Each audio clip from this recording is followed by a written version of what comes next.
एक बार पुनः पधारे सभी भक्तों का हृदय से बहुत बहुत स्वागत, वंदन, अभिनंदन। आसपास के क्षेत्र से, बाक्सी से एवं मनीखेड़ी, रचपुरा, भावपुरा, लक्ष्मणपुरा, रतनपुर, पालड़ी, रुनाया, काशीपुरा, कड़ैया खेड़ा, बोरवे, पटार खेड़ा, आमली खेड़ा, कोलू खेड़ी। छूटा तो नहीं एक आध नाम। और भी जो आसपास क्षेत्र से भक्त पधारे हैं, आप सभी भक्तों का व्यासपीठ से एवं काला पीपल के सभी भक्तों की ओर से बहुत बहुत स्वागत, वंदन, अभिनंदन।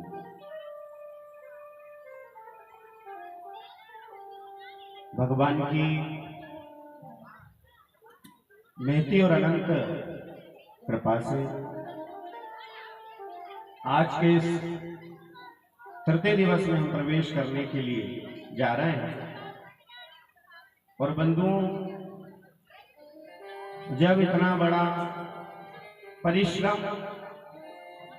या वास्तविक में जो आप लोगों की काला पीपल के सभी भक्तों की जो लगन और मेहनत जो हम देख रहे हैं, वास्तविक में आप बहुत साधुवाद और धन्यवाद के पात्र हैं। मैं हृदय अंतर्मन से हम कह रहे हैं, हमारे जितने भी साथी आप बड़ी प्रशंसा कर रहे हैं।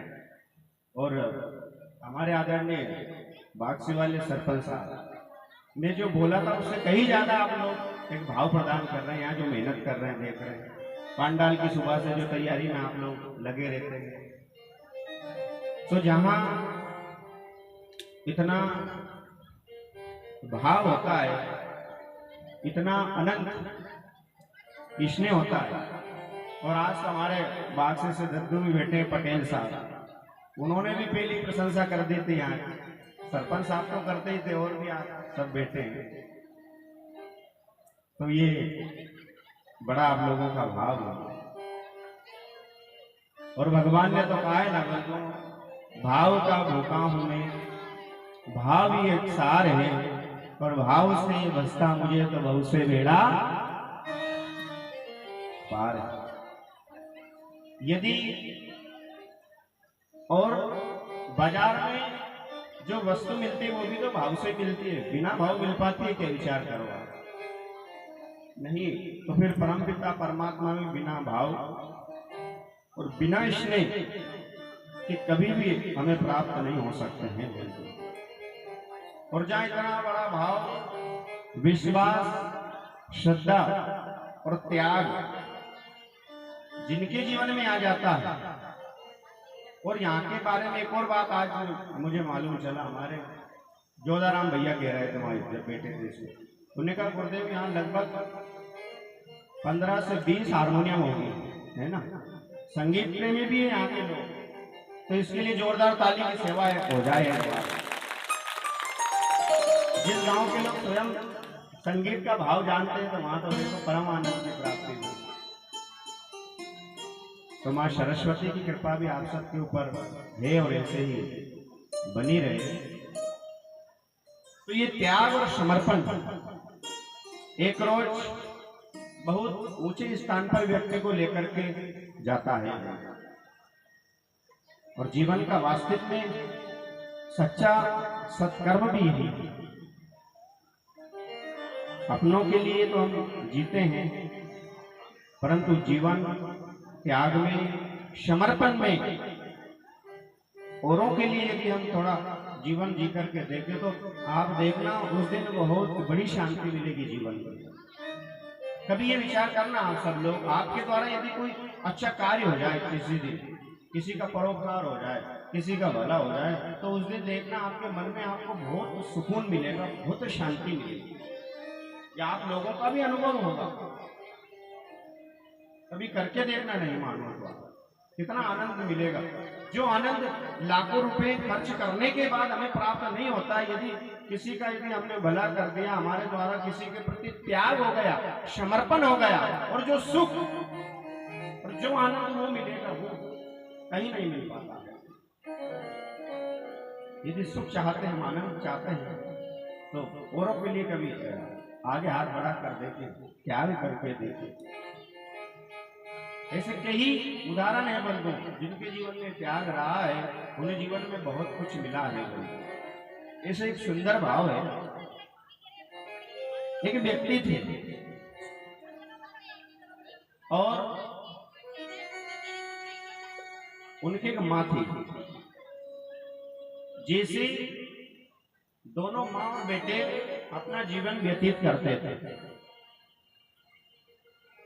जब अपना जीवन व्यतीत करते करते वह बेटा माँ की बहुत सेवा करता था और जो उनकी माँ थी वो देख नहीं पाती थी, दोनों आंखों से वह अंधी थी। एक रोज जैसे उनके पास कई खबर आई माँ के पास, तो माँ ने अपने बेटे से कहा, बड़े भाव से सुनना इस प्रसंग को। माँ ने जैसे बेटे से कहा, बेटे मैंने एक बात सुनी है, एक बहुत बड़े संत महात्मा यहाँ से कई कोसों दूर निवास करते हैं और उनके बारे में मैंने ये जाना, उनके बारे में मैंने ये सुना कि उनसे जो भी वरदान मांगा जाता वो मिल जाता। तो कहने लगी माँ, उन्होंने कहा बेटा मेरे लिए भी मांग के आओ ना, हो सकता है मेरी दोनों आंखें वापस आ जाए, मुझे दिखाई नहीं देता है बेटा, तो हो सकता है वहां से वरदान मिल जाए, आशीर्वाद मिल जाए तो मुझे वापस दिखने लग जाए। तो मेरे लिए भी तुम संत महात्मा से कुछ मांग के आ जाओ, पर तुम बहुत दूर रहते हैं, कोसों दूर। अब बेटा आज्ञाकारी है। और जैसे ही जब वहां पर माँ ने बेटे से कहा तो बेटे ने सहर्ष उनका वचन स्वीकार कर लिया। उन्होंने कहा माँ इससे बड़ी और क्या बात हो सकती है, कोसों क्या हजारों कोसों दूर भी यदि हो तुम्हें जाने के लिए, इससे भला और कौन सी अच्छी बात हो सकती है। और आज जैसे दूसरा दिवस प्रारंभ हुआ, प्रातः काल का समय हुआ, माँ को प्रणाम किया बेटे ने और जाने के लिए जैसे ही तैयार हुए। पहले हम सभी जानते थे इतने साधन नहीं हुआ करते थे, साधन तो अब चले, अब तो सुबह कहाँ निकले शाम को वापस कोसों दूर घूम करके लोग घर आ जाते हैं। और जैसे ही जब वो जाने लगे, एक पहला पड़ाव रात्रि में जब वो रुके तो किसी से पूछा भैया मुझे एक संत के यहाँ जाना है, परंतु रात्रि हो गई है तो मैं यहीं पर विश्राम करूंगा और मुझे किसी ऐसे भक्त का घर बता दो ताकि मुझे रात्रि का भोजन मिल जाए और विश्राम हो जाए। और गांव में आप देखना कई ऐसे भक्तों का घर रहता है जिनके यहाँ संत अधिकतर रुकते हैं, कोई भक्त आकर पे अधिकतर वहां रुकता है। तो किसी ने कह दिया भैया वो सेठ जी हैं और जो भी हमारे गांव में संत महात्मा आते, कोई भगवान का भक्त आता तो उनके ही विश्राम करते, वही प्रेम से वो भोजन कराते हैं। तो जैसे जाकर के सेठ जी के दरवाजे पर वो नौजवान जाकर के पहुंचे और पहुंचने के बाद में सेठ जी ने स्वागत किया, सत्कार किया, बड़े प्रसन्न हुए। उन्होंने कहा मेरे घर में तो अतिथि आए हैं। देखो अतिथि का मतलब जानते हो आप क्या होता है? अतिथि बिना तिथि बताए जो हमारे घर आ जाए उन्हीं का नाम है अतिथि। और आजकल तो मोबाइल लगा के आते हैं, भैया भोजन तैयार रखना, बिल्कुल आ रहा है, 10 मिनट 20 मिनट आधा 1 घंटा रुकेंगे फिर चले जाएंगे। पहले वास्तविक में अतिथि आते हैं, है ना। और आप सब जानते हो हमारे वृद्ध लोग माताएं सब बैठी है, उन्हें याद है पहले जो मेहमान और अतिथि आते थे कितने दिन रुकते थे पहले बताओ। 1-2 दिन से तो कई ज्यादा दिन रुकते थे और जाने लगते थे तो घर वाले नहीं जाने देते। उन्होंने कहा आज तो रुको, हमें बुरा लगेगा। और आज तो स्वयं घर वाले ट्रेन बता दे तो उन्होंने कहा इतनी बजे आपकी ट्रेन है, कब चले जाएंगे। जो पहले का इसने कहा, पहले का भाव था, पहले का प्रेम था, न जाने कहाँ गए वो दिन, जाने कहाँ गए वो समय, वो भाव वो प्रेम नहीं बचाना। तो आज जैसे सेठ जी ने स्वागत किया, सत्कार किया, भोजन प्रसादी पवाई, प्रेम के साथ में रात्रि में उस नौजवान ने वहां विश्राम किया। और विश्राम करने के बाद में जैसे जब वो जाने लगे सुबह, तो सेठ जी ने प्रश्न कर लिया, पूछ लिया। उन्होंने कहा महाराज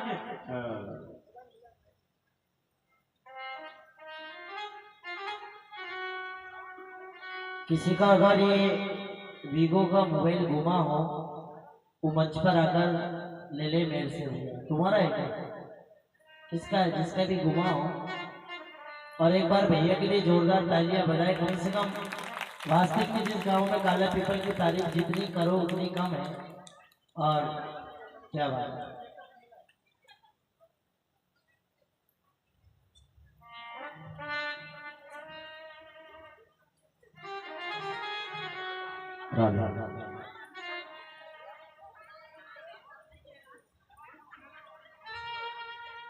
आइए थोड़ा संकीर्तन हो जाए भगवान नाम से। इतने अपने अपने जेब में देख लो मोबाइल में किसका है ना।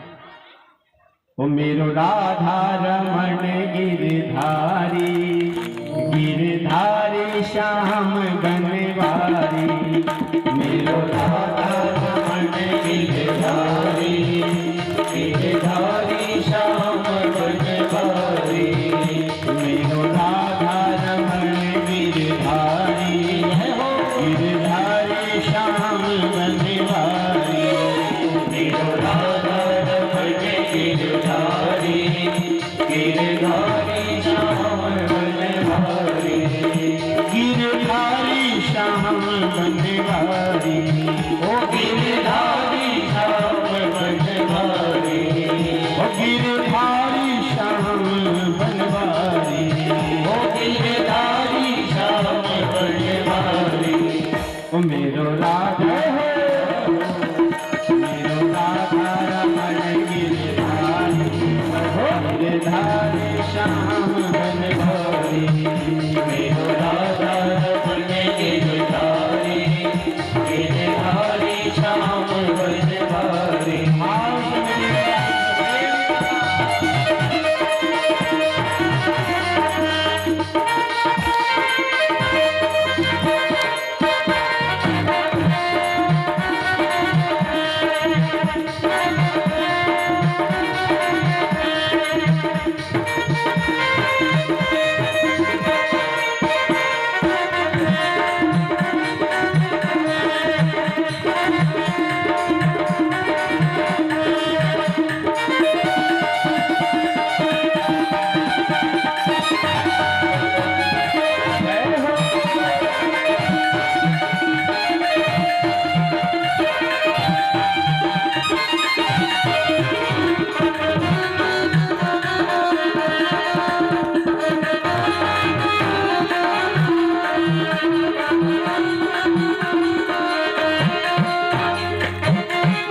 गिरधारी भगवान की जय हो।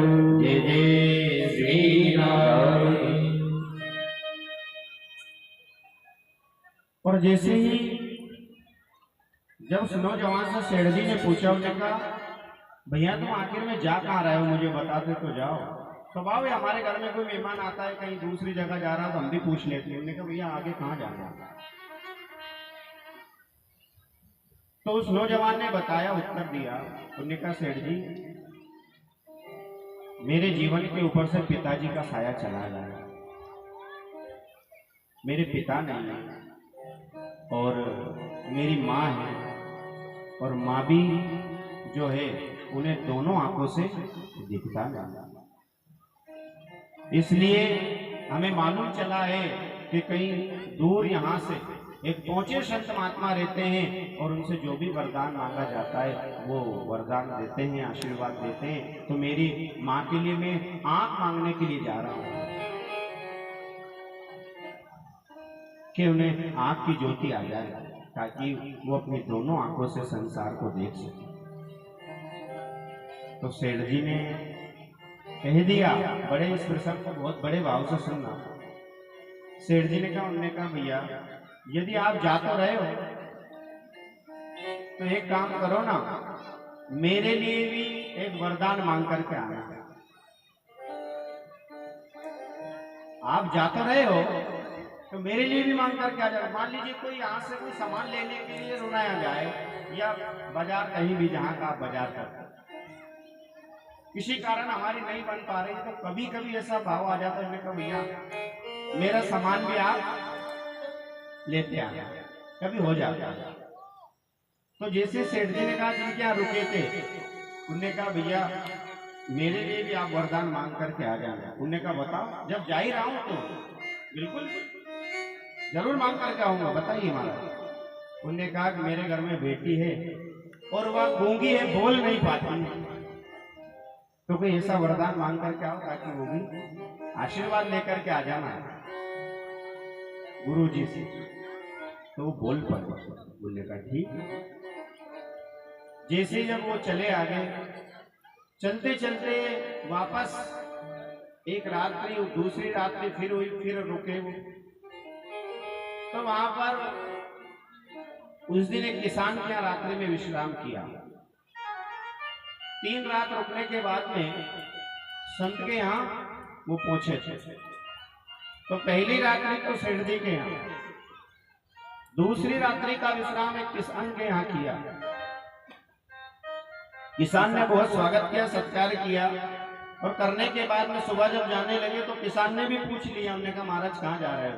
उन्होंने कहा वहां संत के पास जा रहा हूँ आशीर्वाद लेने। बहुत पहुंचे संत, बड़े संत हैं, और जो भी उनसे मांगा जाता मिल जाता। उन्होंने कहा मेरे लिए भी मांग के आना।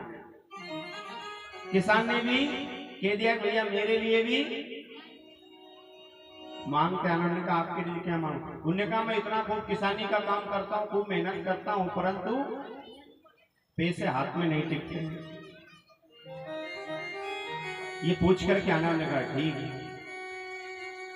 तीसरे दिन जैसे चले, फिर रात्रि का विश्राम हुआ। एक संत की कुटिया में रुके, संत ने स्वागत किया। सुबह जाने लगे तो संत ने पूछा भैया कहाँ जा रहा हूँ? उन्होंने कहा बहुत बड़े पहुंचे संत, उनके पास जा रहा हूँ वरदान लेने के लिए। उन्होंने कहा मेरे लिए भी मांग करके आना। उन्होंने कहा आपके लिए क्या? उन्होंने कहा मैं संत तो बन गया हूँ परंतु मेरे मन में शांति नहीं। और देखो, एक संत का चोला धारण कर लेने से ही संतत्व की प्राप्ति नहीं हो जाती। हमारा मन हृदय में जब संतत्व का भाव आ जाए ना बंधु, तो समझ लेना वही व्यक्ति संत बन जाता है। एक पेंट शर्ट पहनने वाला व्यक्ति के मन में भी यदि हृदय पवित्र है, संतत्व की भावना है, पवित्र विचार है, तो वह भी तो संतत्व को प्राप्त कर सकता है। तो इसी प्रकार से वरदान कितने हो गए इधर? 3 तो इनके लिए हो गए, एक सेठ जी के लिए, किसान के लिए, एक संत के लिए, और एक तो स्वयं के लिए मांगना है। कितने हो गए अब? यहां पर 4 हो गए। और जैसे ही जब वो जाकर के पहुंचे, वहां पर लाइन लग रही थी। बड़े जो संत महात्मा थे वहां तो कई भक्तों की कतार लग रही थी, और जैसे ये भी जाकर के लाइन में खड़े हो गए,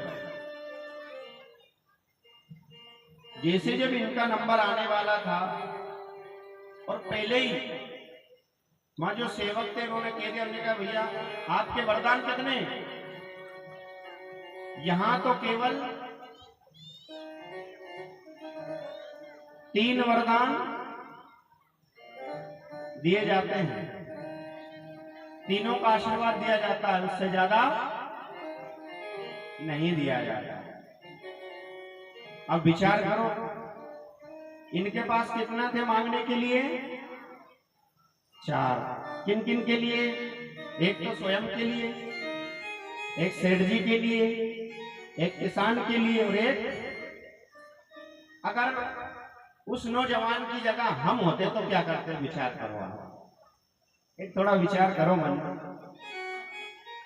इतनी दूर गए तो हम तो साहब अपने लिए मांगेंगे ना, सही है ना, ये उनके लिए मांगे।